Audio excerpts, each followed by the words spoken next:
23-year-old Elizabeth McManus and her parents, Rich and Manon McManus, are suing Elizabeth's ex-boyfriend, 25-year-old Gilbert Leal, for a loan to buy a car and unpaid rent. Gilbert is countersuing, claiming Elizabeth destroyed his belongings after they broke up. All rise. Quiet in the courtroom. Now, this is case number 43 on the calendar in the matter of McManus versus Leal. Parties have been sworn in. You may be seated. Sir, have a seat. All right, Mr. McManus, it is your claim that the defendant, Mr. Leal, owes you, really you and your wife, for 2 loans that you made to him during the course of his relationship with your daughter. Correct. One was for $1,500 towards the purchase of a car for him. Yes. The second was $125 that he needed because he was short of rent, and he called you and asked you for the money. Mr. Leal says that you generously agreed to help him buy this car, and it was a gift. The $1,500 was a gift, and as was the $125 that you gave him towards the rent. Mr. Leal is counterclaiming because he says when he attempted to break off the relationship with your lovely daughter, she threw a hissy fit and broke a whole bunch of his property. Yes. Correct, sir? I'm going to start with you. When were you and Elizabeth dating? January, I believe. Of what year? Was it 2003? Elizabeth, when? It was in March of 2003. March. And there was a time that you lived together. Would you tell me when that was? After dating there, we actually both moved to Michigan, where I went to school at, and Mr. McManus wasn't too happy there. Oh, this is a whole saga here. When did you live together, Mr. Leal? But I moved down, and that was in January, I believe. 2004? Yes. Now, you didn't have a car. No. You were sharing a car with Elizabeth? Yes. You wanted your own car, and you approached your parents. Mm-hmm. And they agreed to give you how much money? They gave me about $3,900. Go ahead. I found a car that was well decently priced for $4,900. You saw a car for $4,900. Mm-hmm. All you had was $3,900. Mm-hmm. So what did you do, Gilbert? I didn't really think twice about it. At the time, I didn't really find anything that was working with $3,900. Life is very short. Right. And I have a lot of work to do. Right. So, you have $3,900. Mm-hmm. The car you want is $4,900. Mm-hmm. What did you do? Well, we were living together, like you already know. At the time, me and Elizabeth kind of briefly discussed it a little bit, but it still wasn't anything, too serious. So her dad approached me with helping me. Gilbert, at some point you had to call Mr. McManus and say, I have $3,900. The car I want is $4,900. Can you help me out? Right. So, I don't want to put words in your mouth. That's not what I do.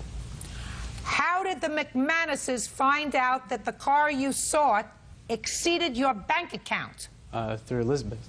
Did you discuss with your parents the fact that his eyes were bigger than his stomach? Yes, Your Honor, and there was a... Just a second. Okay. So he told you, and you went to your parents. Uh-huh. He also spoke to my parents. Just a second. Who went there first, Elizabeth? Me. Okay. And what did you say to mother and or father? I told them that Gil had backed my car into someone else's car in a Taco Bell parking lot and took off paint that he said he was going to pay for, and that the whole car situation wasn't working out, and he needs a car so he can get to work and I can do my thing. Can you... That's what you told your parents? Yes. Can you what? Can you help him out by giving him a loan? Who did you discuss it with, your father or your mother? My mom. What did your mother say? We had offered to loan Gil the money well before he found the car. And then they moved down here, and he found the car, and then Elizabeth called and said, he could really use that help of that loan that you had offered him, because the car that he wants is $5,000, and his parents was able to give him $3,500. And so we gave Gil a loan for $1,500. That was in February of 2004? Yes. Now, when did you break up? March 14th, 2004.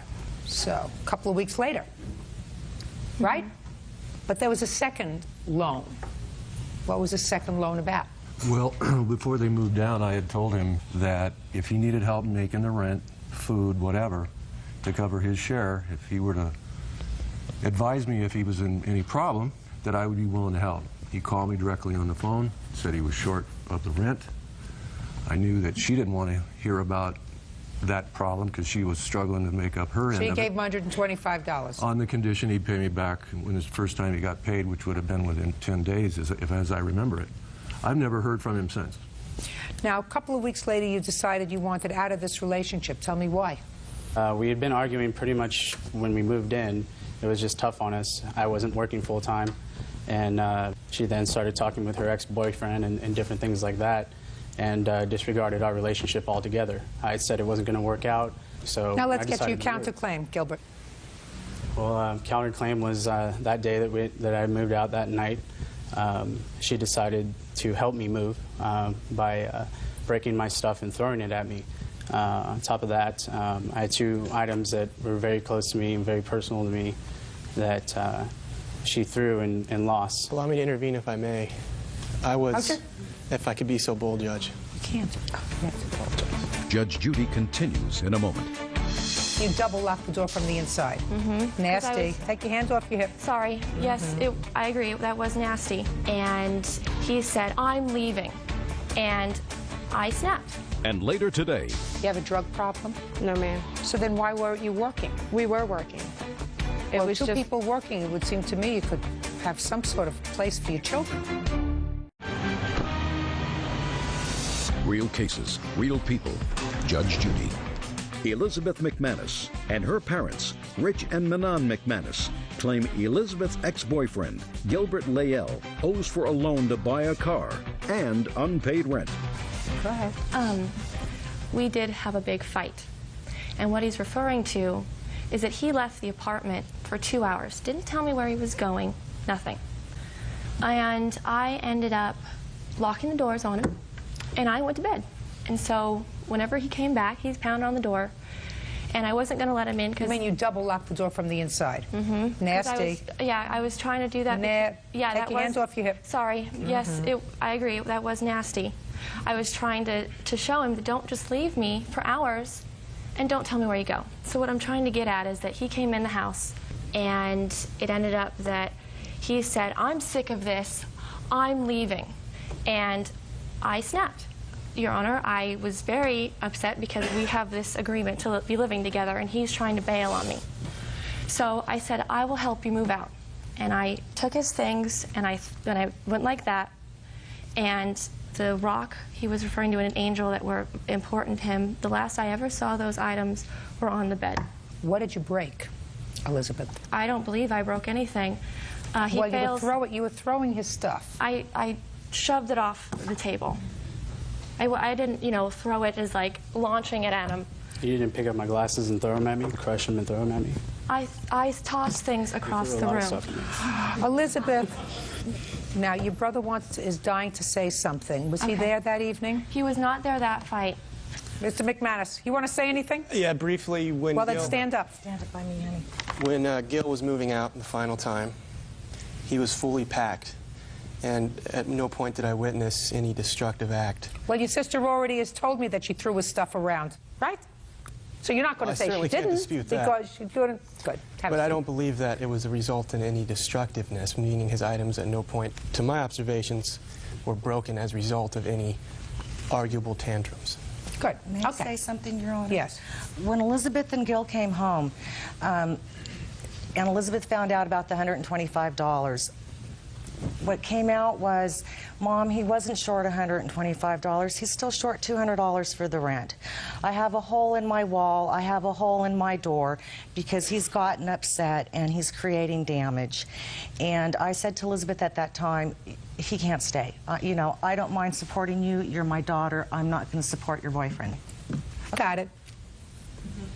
I got it. One of the problems is your husband, behind his daughter's back, had a conversation with Gilbert. He was well-meaning, but he said to Gilbert, "Look, so you're going to be short. If you're short, you let me know because I'll help you out." I can understand why Elizabeth was annoyed because he's supposed to be taking care of business and he wasn't taking care of business. Right, Elizabeth? Yes, and All right. But I'm going to tell you something that you said to me was really kind of stupid. And that is, if he decided to move out because you weren't getting along, why you lost your temper, I don't know. I would have thrown him a party. Not thrown his things, I would have thrown him a party. And you really had no right to lock him out of the apartment because irrespective of where he got the money, he was paying rent. Now, Gilbert, your parents love you? Yes. Is that why they were helping you with your money? Yes. Mr. McManus doesn't love you. And the reason he was helping you was because of his daughter, not because of you. He doesn't care whether he doesn't see you starting today until hell freezes over. Now, are you a moral person, Gilbert? Yes, Your Honor. Excuse me, I'm going to sneeze. Bless you. Thank you. You see, now, if I was superstitious, I would say, when you sneeze after you say something, it's because you're telling the truth. So Mr. McManus really doesn't care whether he sees you from today until hell freezes over. Elizabeth McManus and her parents, Rich and Manon McManus, claim Elizabeth's ex-boyfriend, Gilbert Layell, owes for a loan to buy a car and unpaid rent. Are you working now, Gilbert? Yes, ma'am. How did you get to work last week? Another car that I own. When did you sell the Camaro, Gilbert? No, I didn't sell the Camaro yet. But Where I'm is going it? to. It's in my possession. What kind of car did you buy, Gilbert? Just another commute car, like a little Civic. Why would you do that, Gilbert? I planned on selling the Camaro, so I needed something that was a little less. The Camaro was giving me a lot of problems as far as... Well, I hope that you sell it for at least $1,500, Gilbert. I hope. Because you owe the McManuses $1,500. I'm surprised at you, sir. I'm really surprised that you committed yourself to another car that you purchased and paid for while still having the old one and didn't have the good judgment and the moral compass to say, these people were nice to me, and I'm going to see to it that they get their money back. The $125 for rent, sir, that's your problem. Put your hand down. That's your problem. You offered, he accepted, you gave him $125. Don't do it again. Judgment for the plaintiff in the amount of $1,500, which is the amount of money that you loaned him for the car.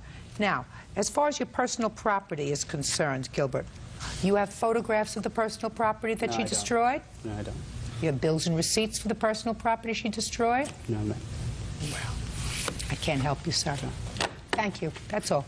Counterclaims dismissed. Thank you. Parties are excused. You may step out. I felt that I shouldn't have to pay $2 grand for a rock and a stone, especially to a pathological liar like he is. The only thing I really cared about was my family things that were handed down to me. What upset me was that he lied to them. Well, after everything that was broken, I didn't really care. He took advantage of me, too. I could go on, but that'd take all day. She just was upset that I do that. I think she's come away a little wiser for it. And now the next case. All parties in the matter of Plaster versus Deal. Step forward, please. Homemaker Shirley Bonnie Plaster is suing her former friend, 25-year-old homemaker Tamara Deal, for unpaid child care fees. Tamara says Bonnie agreed to take her children so they wouldn't have to live in a gang-infested neighborhood. Ms. Plaster, it is your claim that the defendant, who has 3 children, owes you for child care. Her children lived with you for a period of time. She gave you some money, but you still claim she owes you $1,500. Yes, ma'am. Ms. Deal says she owes you nothing because of one of 2 things. Either you waived any support during the mediation that you evidently had about something, and second, that there was never any agreement to pay you for taking care of her children. Is that right? Yes, ma'am. Why was she taking care of your children? I had some problems in the neighborhood that I was living in, and it was basically a bad community, and I had to do what was best and get my children out of there as soon as possible. And how long did they all stay with you? From June the 11th, Bradley stayed with me until March the 4th, and then the others from August and October until March the 4th. Where were you living during all of this time? I recently... Richard, don't look down. Look at me. I recently moved out of the apartment that I was moving in because of the community, and I went to stay in hotels. That's why I thought it was best that Bonnie helped me out and take care of my kids. Who were you living in the hotels with? me and the father of my children. You have a drug problem? No, ma'am. Did he? No, ma'am. So then why weren't you working? We were working. It Well, was two just people working, it would seem to me you could have some sort of place for your children. right at the time, you know, struggling trying to keep up the bill of the hotel and the gas to go back and forth to work and the money to eat on. It would took us a long time to try to save the money up so that we could get on our feet. You knew Miss Plaster through your mother, is that right? Not only through my mother, but she took custody of my cousin when he was about 9 months old. How old is he now? 16. So she's a very good parent. Yes. What arrangements did you make to pay her for taking care of your children? I gave her $150 a week every week. Is that right? She was paying me $150, then she fell behind in November and stopped paying me. How come? Back in November, I lost my brother. I had to take some leave of absence from work, and when I went to go back to work in December, they asked me not to come back because I'd been off work for so long, so I wasn't getting a check every week. And then 2 weeks after that, my grandmother passed away as well. Now what about the father of these children? He was with me. Why wasn't he giving her any money? He wasn't bringing home much, you know, $200–300 a week is basically getting us by. I mean, it's $350 for a week of hotel. If it's $350 a week for hotel, madam, you can find a small apartment for less than that. No, not a where month. we live. Where do you live? In Virginia. Sure you It's can. $1,200 a month for an apartment. Yeah.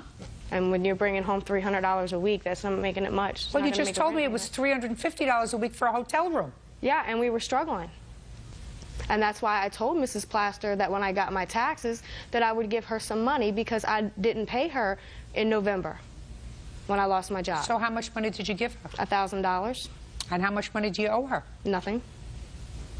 After I gave her the $1,000, nothing was said until I was served with a court paper. Ms. Plaster, I'll hear you. She paid me $1,000 February the 12th, and I watched the kids from February the 12th to March the 4th when they took them out of there. She owed me $2,000 on February the 12th. She gave me $1,000. So she owes you $1,600. Right. But I rounded off to make it just even $1,500. She said in November, I assume when you stopped working, you got behind. Correct. And you were behind $2,000. You gave her $1,000 at that time in February. That's not right. I mean, a month, that's $600. Okay, that's what I, you know, if I owe her anything, that's what I should have been owing her. But I gave her the $1,000 in February because I didn't give her any money for December. When you gave her the end of November. $1,000 in February, did you take your children home? No, I took them home Just a in second. March.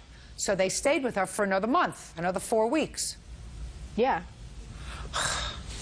Are they with you now? Yes, they are. Who else do you live with? The father of my kids.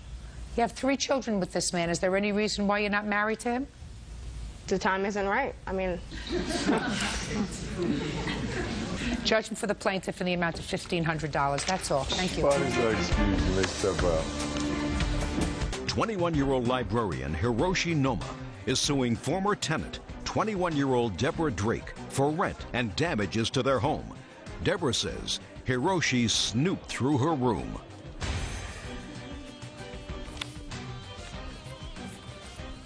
It's case number 68 on the calendar in the matter of Noma versus Drake. Parties have been sworn in. You may be seated.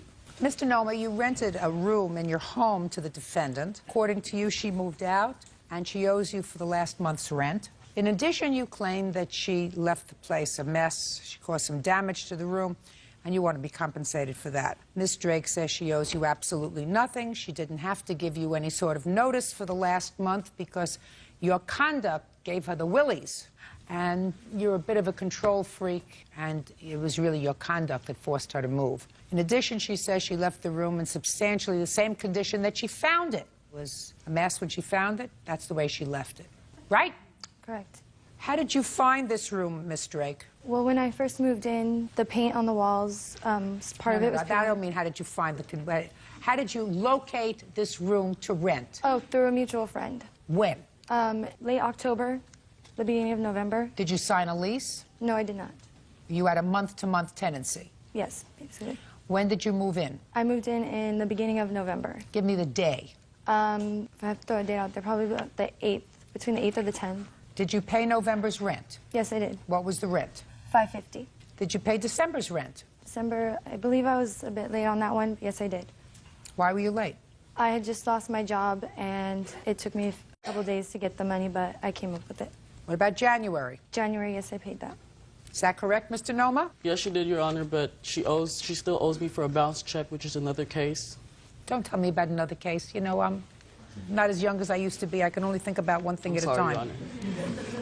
She still does owe me $335 for that. Are you confusing me again, Mr. Noma? No, I'm not, Your Honor. January she paid $550. Is that right? Correct. February. February, I paid. She did pay, but she owes me late charges for that. But she paid it. She paid. It's March we're talking about. Yes, we're talking about March, Your Honor. Okay. What happened in February, Miss Drake, that caused you to move out of the house? Basically, the living conditions, I couldn't deal with it anymore. That is really kind of mushy. I don't understand that. Well, basically, Hiroshi, he became too controlling. My privacy was invaded. People were going into my room. There was an incident where he went into my room while I was going to get the rent to pay the landlord, and he had found something that didn't even belong to me. And Your Honor, at that instant when I got back, he came and attacked me in front of all his friends and totally humiliated me. And what did he find? He found a bong in my room, which belonged to the guest. What is that? Smoking tool to use if you were to smoke drugs in one of my friend's possessions, which I wasn't aware of until that morning before I left. So he found drug paraphernalia in your room. Correct. That's what we used to call drug paraphernalia. Now they call it something else. Yeah, man. Okay. How did you find this in her room? I went into her room February. She knows that I went into her room. She knows now.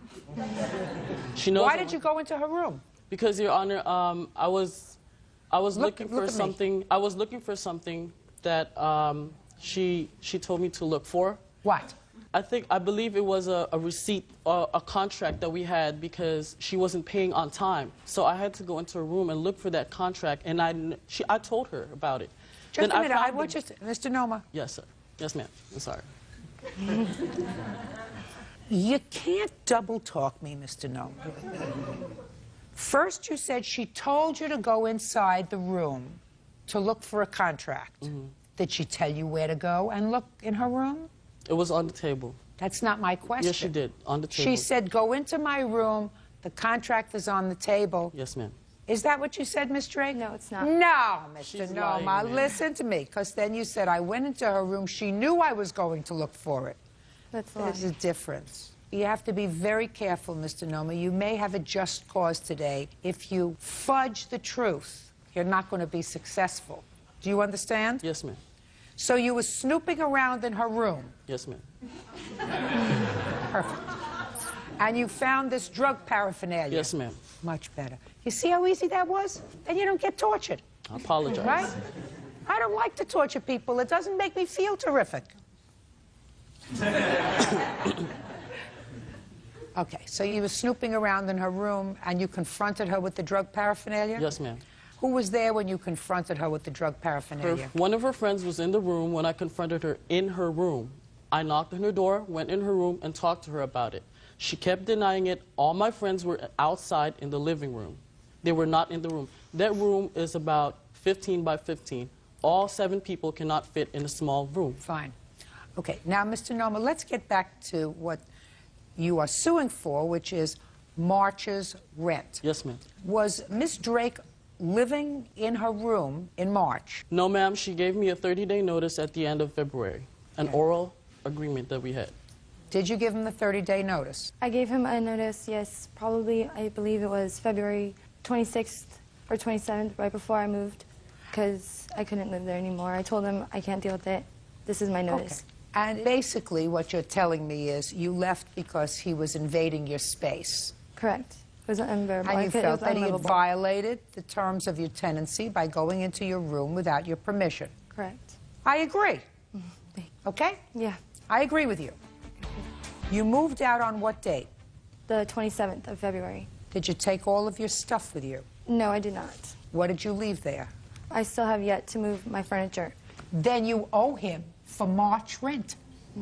Because just because you're behind isn't sleeping in the room, if your furniture and personal property is in the room, you're still renting his room. Do you understand? Great. You can't walk out and say, well, I'm going to go hang out with my friends and I'll go get my property whenever I feel like it. I don't have to pay rent there if I'm not sleeping there. He didn't say I had to pay the rent for March. He said, we actually settled the date. I don't remember the date exactly. He had told me if you don't have your stuff out by this date. And he said he would not let me get my stuff until I paid the rent. Just a second. When did you go back there to get your stuff after the 27th of February? Around between the 10th to the 14th or something like that of March, I went and got all my mail and my clothing, and I had told him if I could leave my furniture in the room, and then he had asked me if one of his friends could sleep on my bed and use my furniture while it was still there, and I agreed to that. But you had your stuff there without his permission until the 15th of March. Well, he knew it was... I don't care what he knew. You had your stuff there, along with your clothing and everything else, until the 15th of March. Correct. And he hadn't given you permission between the 27th of February and the 15th of March to leave your stuff there, only after the 15th of March. Is that right? Correct. That's why he's not suing you for April and May and June. So you owe him $550. Now let's get to the condition of the room. Your Honor, the condition of the room was fine when she moved in. Prior to her moving in, one of our mutual friends was there. He never really had stuff. He never really posted anything on the walls. She posted posters on the walls. There's like Show me photographs. I do have photographs of a hole in the door, which one of her friends did. And this is an agreement that we had that she's going to reimburse me of any damages that she incurs in the room. Who wrote this? I did. You're not going to law school, are you? No, ma'am, but I was planning to. I don't think so. Okay. Got a cigarette burn. Got some schmutz on the carpet. How did the hole get put in the door? That was from a water bottle that was tossed by one of my friends to another friend of mine, and they didn't catch it, and it hit the door. Well, so you have to fix that, right? Yes. So you owe him $865, $315 for the door and $550 for rent. Thank you very much. Goodbye. Good luck. Have a happy life. Party's up. Excuse you may step out. It was just too crazy, controlling, and Her parents would call about 5 times every day looking for her. calling my parents by my bag, calling my job, snooping through my things. I wasn't really snooping around or trying to be sneaky and stuff like that. Basically, it was just crazy. At the end, when I finally got fed up, I mean, I can't help people who can't help themselves. Like living with my parents again, basically. Don't be fooled by other people. They might be nice, but you don't know what's underneath them. And now the next case. All parties in the matter of Ottoman versus Richardson. Step forward. 21-year-old student Joseph Ottoman is suing fellow student Timothy Richardson for assaulting him outside a bar. Timothy says a drunken Joseph and his female friends started the fight. Mr. Ottoman, it is your claim that the defendant assaulted you outside of a bar. Yes, ma'am. Mr. Richardson says that there was an altercation outside the bar, but that altercation was started by you and finished by him, right? Correct. When was it? It was August 28th. And what's the name of the bar you were in? The bar I saw these guys in earlier was called the Mystique. That's where you had been for the evening? Well, that was one of the places. Is that the last place that you were in? No, ma'am. Well, what's the last place? A bar called Zydeco's. How many bars had you been to in total that evening? Those two. What time had you arrived at Mystique? Probably around 10. Who were you with? I arrived by myself. I was meeting 2 girls down there. What time did you leave Mystique? Oh, must have been around midnight. And that's when you went to this Zydeco's. And how long did you stay there? Till it closed. What time? 2. Who drove? We walked. One of the girls I was with lives about 2 blocks away from downtown, and we were walking to her house from there. What happened when you left Zydeco's and you were walking home at 2 o'clock in the We morning? were walking home to this girl's house. She points them out. They were across the street from us. She's all, there's those guys that were talking to me earlier. They start saying some things. I'm on my phone. I'm not paying attention. All of a sudden, I hear, F you, slut, blah, blah, blah. I say, what's going on here? I go run up to them. And I mean, it was a very awkward situation. I mean, 2 in the morning, all of us, 21, 22, nobody there was sober. It was a very drunken situation. It could have very easily been avoided. दोस्तों बहुत ही कमाल की video. अगर आपके भी ताले की चाबी गुम हो चुकी है और आप बगैर चाबी के ताला खोलना चाहते हैं तो ये वीडियो एंड तक लाजमी देखना दोस्तों। अगर आपके ताले की चाबी गुम हो गई तो आप बगैर चाबी के ये ताला खोल सकते हैं। कैसे वीडियो के एंड में लाजमी देखना।